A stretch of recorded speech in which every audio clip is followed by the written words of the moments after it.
Avengers end ഗെയിമില് Tony Stark time മെഷീന്റെ model നിർമ്മിക്കുന്ന സമയത്ത് തന്റെ ടൈം മെഷീൻ മോഡല് സക്സസ്ഫുൾ ആയെന്നുള്ള ഒരു മെസ്സേജ് ഇവിടെ നമുക്ക് കാണുവാൻ സാധിക്കും. അത് മാത്രമല്ല, ഇവിടെ നിങ്ങൾ ശ്രദ്ധിച്ചു നോക്കുവാണെങ്കിൽ 14 ഏപ്രിൽ 2008 എന്ന ഡേറ്റ് അവിടെ മെൻഷൻ ചെയ്തേക്കുന്നതായിട്ട് നമുക്ക് കാണാം.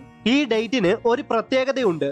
മാർവൽ സിനിമാറ്റിക് യൂണിവേഴ്സിലെ ആദ്യത്തെ മൂവിയായ അയൺമാൻ എന്ന മൂവിയുടെ സ്ക്രീനിങ് ഡേറ്റ് 14 ഏപ്രിൽ 2008 ആണ്. മെയ് 2 2008 അയൺമാൻ റിലീസ് ചെയ്തത്. ഇതൊക്കെ ചെറിയ ഡീറ്റെയിൽ ആണെങ്കിൽ പോലും ആ ചെറിയ ഡീറ്റെയിൽ എടുത്തു കാണിക്കാൻ മാർവൽ സ്റ്റുഡിയോസിന് സാധിക്കുന്നുണ്ട്.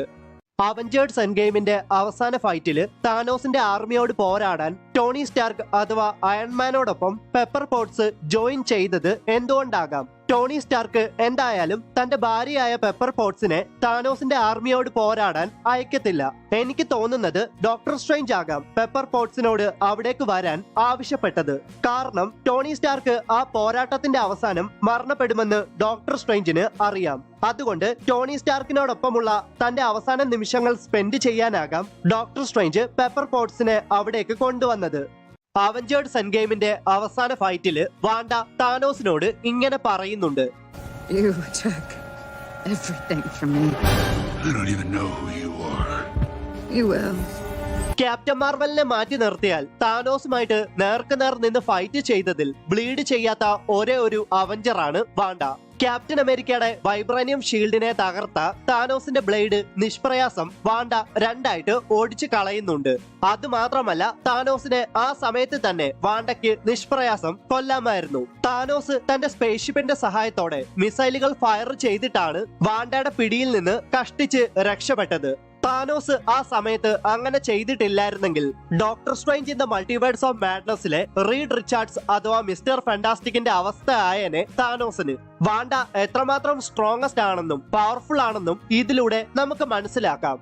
അവഞ്ചേഴ്സ് എൻഡ് ഗെയിമിന്റെ അവസാന ഫൈറ്റില് താനോസ് തന്റെ ഡബിൾ എഡ്ജഡ് സ്വാഡിന്റെ സഹായത്തോടെ ക്യാപ്റ്റൻ അമേരിക്കയുടെ വൈബ്രാനിയം ഷീൽഡ് നശിപ്പിക്കുന്നുണ്ട്.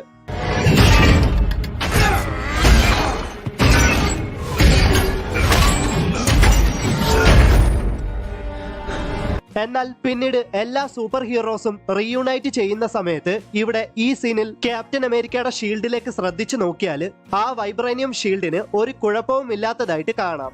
എന്തായാലും ഇതൊരു ചെറിയ മിസ്റ്റേക്ക് ആയതുകൊണ്ട് തന്നെ ഈ സിനിമയുടെ ആസ്വാദനത്തെ അത് മോശമായിട്ട് ബാധിക്കുന്നില്ല. അവഞ്ചേഴ്സ് എൻഡ് ഗെയിമില് ഇൻഫിനിറ്റി സ്റ്റോൺസ് എടുക്കാൻ വേണ്ടി പാസ്റ്റിലേക്ക് പോയ ടോണി സ്റ്റാർക്ക് അഥവാ അയൺമാൻ അവഞ്ചേഴ്സ് ടവറിലേക്ക് പ്രവേശിക്കുന്നതിന് മുൻപ് അവഞ്ചേഴ്സ് ടവർ മൊത്തത്തിൽ സ്കാൻ ചെയ്യുന്നുണ്ട്. Tony Stark Avengers tower scan ചെയ്യുന്ന സമയത്ത് പാസ്റ്റിലെ അവഞ്ചേഴ്സ് ടവറിൽ നിൽക്കുന്നതായിട്ട് കാണുന്നുണ്ട്. ഇവിടെ ഈ സീനിൽ ശ്രദ്ധിച്ചു നോക്കിയാൽ അവിടെ അവഞ്ചേഴ്സ് ടവറിൽ അയൺമാൻ ഒഴികെ മറ്റെല്ലാ അവഞ്ചേഴ്സിനെയും ടോണി സ്റ്റാർക്കിന് വ്യക്തമായിട്ട് കാണുവാൻ സാധിക്കുന്നുണ്ട്. ആ സമയത്തും അയൺമാൻ സ്യൂട്ട് എത്രമാത്രം അഡ്വാൻസ്ഡ് ആണെന്ന് ഈ ഒരു സീൻ തെളിയിക്കുന്നുണ്ട്. ഇതൊക്കെ ചെറിയ ഡീറ്റെയിൽ ആണെങ്കിൽ പോലും ആ ചെറിയ ഡീറ്റെയിൽ എടുത്തു കാണിക്കാൻ മാർവൽ സ്റ്റുഡിയോസിന് സാധിക്കുന്നുണ്ട്.